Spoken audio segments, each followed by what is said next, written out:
Setelah kita membuat pemetaan risiko, kita kemudian mengidentifikasi apa saja yang kira-kira bermanfaat untuk membantu kita dalam menangani kalau ada kejadian kebakaran. Artinya gitu, kita memerlukan emergency facilities. Fasilitas-fasilitas kedaruratan apa yang kira-kira bermanfaat. Ini harus kita petakan. Dalam konteks ini kita memetakan misalnya apakah ada extinguisher yang sudah terinstal di lapangan. Ya, tadi kita lihat ada beberapa area-area tertentu yang sudah memiliki, terutama di daerah komersial dan juga di daerah pabrik. Di sini ada pabrik juga. Kemudian kita juga bisa memanfaatkan fire hydrant yang sudah terpasang oleh pemerintah kota. Ini juga menjadi bagian yang penting untuk kita petakan supaya kita bisa mengoptimalkan keberadaan dari fasilitas tersebut saat kedaruratan. Selain itu, ada hal-hal lain yang bisa kita switch gitu ya menjadi emergency facilities. Misalnya seperti loudspeaker pada masjid. Ini memang tidak difungsikan sebetulnya, tidak ditujukan untuk membantu kebakaran. Tapi kalau misalnya ada kejadian kebakaran, loudspeaker ini bisa memberikan alarm ataupun warning buat masyarakat setempat ataupun sekitar. Kemudian kita juga mencoba memetakan daerah-daerah mana yang relatif kosong, relatif terbuka gitu ya. Karena kita tahu bahwa tadi di Nyamplungan ini daerahnya sangat padat, populasi bangunannya cukup rapat gitu ya.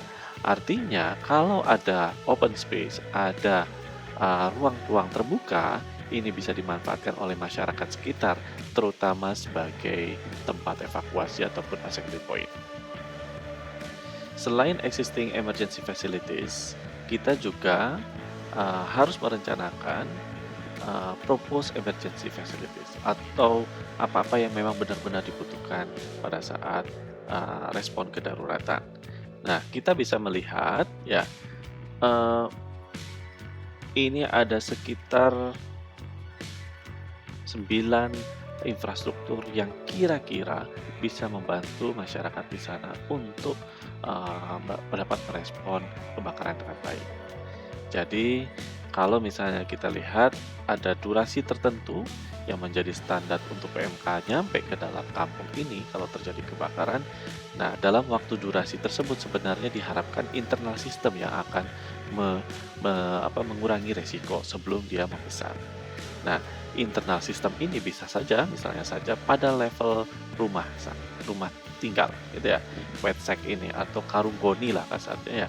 Ini sebenarnya lebih kepada individu-individu rumah di sana. Sebetulnya fire extinguisher juga sama, ya. Nah, tapi kalau misalnya ya agak sedikit membesar, kita bisa dibantu dengan sistem yang sifatnya lingkungan rumah, gitu ya. Jadi kita bisa saja menggunakan fire water tank gitu ya. Yang ini sebenarnya sudah kita harus plotting di mana lokasi-lokasinya. Ini adalah salah satu contoh lokasi-lokasinya gitu ya. Harapannya ini bisa dimanfaatkan secara instan oleh masyarakat di sana. Ya, atau bisa saja kita bisa membuat semacam terobosan seperti special fire bike gitu misalnya. Kenapa? Karena di sini banyak jalan-jalan sempit.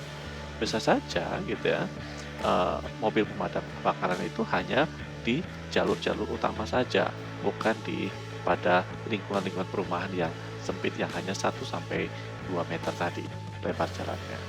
Nah, hal lainnya misalnya seperti alarm, walkie-talkie gitu ya. Ini sebenarnya untuk membantu alat-alat yang bisa membantu masyarakat sana ketika terorganisasi dengan baik sehingga bisa melakukan respon kebencanaan kebakaran ini dengan lebih baik. Nah, walaupun di sana memang gitu ya masih relatif kecil-kecil jalannya, tapi kan ada beberapa jalan utama di lingkungannya yang sebenarnya masih menjadi memungkinkan gitu ya untuk bisa dibantu oleh yang namanya fire engine routes.